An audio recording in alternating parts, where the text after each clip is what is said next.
Welcome back to English Speaking Mentor, the podcast where we explore ways to make your language learning journey smoother and more effective. I'm Sarah. And I'm Mark. Great to be here, Sarah.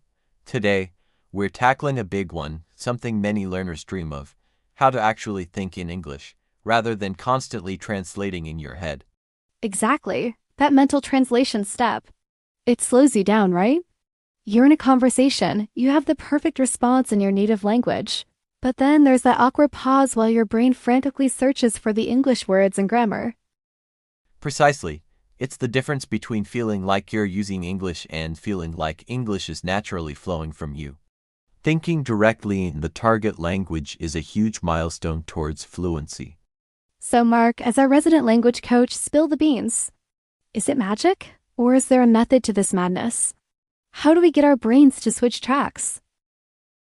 Definitely not magic, Sarah, though it can feel like it when it starts happening. It's all about consistent practice and specific techniques. The core idea is immersion and reducing reliance on translation. Okay, immersion, we hear that a lot. What does that practically mean for thinking? It means surrounding your brain with English as much as possible, forcing it to operate in that language. Start simple. 1. Change your environment. Switch your phone language, computer OS, social media feeds to English. Label items around your house with English words using sticky notes: door, window, kettle, mirror. 2. Consume English media. Watch movies and TV shows with English subtitles first, then try without. Listen to English music and podcasts like this one. Read books, articles, even simple news headlines in English. That makes sense, creating an English bubble. But how do you move from just seeing and hearing English to actually thinking in it? That's the next step: active internal use. 1. Start small with internal monologue. Don't try to think complex philosophical thoughts right away. Begin by narrating simple, everyday actions to yourself in English. Okay, I'm getting up now. I need to make coffee. It's raining outside. Keep it basic. 2. Think simple descriptions. Look around you. Describe objects or people silently in your head in English. That's a blue car. The dog is sleeping. This coffee is hot. 3. Use an English dictionary. This is crucial.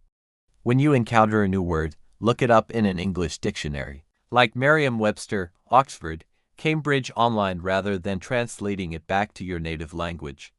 This builds direct connections between English words and their meanings or concepts, bypassing the translation step. The dictionary tip is gold.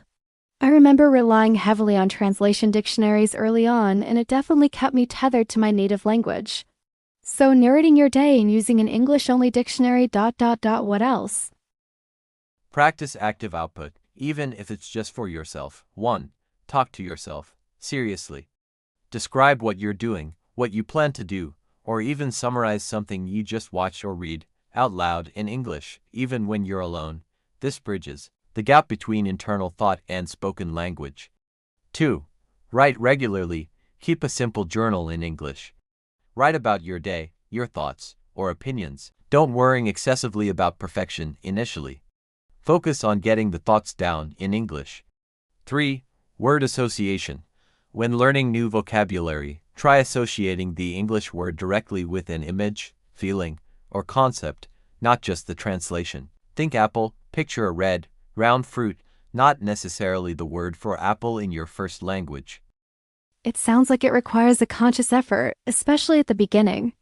It's not just going to happen passively. Absolutely. You have to consciously choose to think in English in these small moments throughout the day. It feels forced at first, maybe even slow and clumsy. That's normal. The key is consistency. 5 to 10 minutes of dedicated internal narration several times a day is more effective than one frustrating or once a week. What about dealing with the frustration when you get stuck? When your brain just defaults back to your native language or you can't find the right word? Patience is vital. Acknowledge the difficulty, but don't give up. Don't be afraid to simplify. If you can't think of the complex sentence you want, express the idea more simply in English. Getting the thought out in some English is better than reverting entirely. Look up the word later. If you get stuck on a word during your internal monologue, make a mental note or jot it down and look it up later in your English dictionary. Asterisk accept imperfection. Your thinking grammar won't be perfect initially. That's okay. Fluency comes before flawless accuracy in this internal process. So the key takeaways seem to be: immerse yourself. Start thinking in simple sentences about your immediate surroundings and actions. Use English-only resources, practice actively through self-talk and writing, and be patient and consistent. You've got it, Sarah. It's a gradual rewiring process. You're building new neural pathways. It takes time, but with consistent effort using these techniques, learners will start to notice those moments where the English thought just appears, without the translation middleman. And that's an incredibly rewarding feeling. It really is.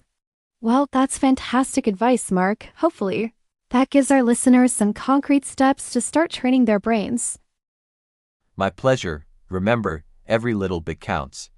Start today, even just by thinking I am listening to a podcast in English. Great final tip. Okay, everyone. That's all the time we have for today on English Speaking Mentor. Give these techniques a try and let us know how you get on. Join us next time for more language learning adventures. Bye for now.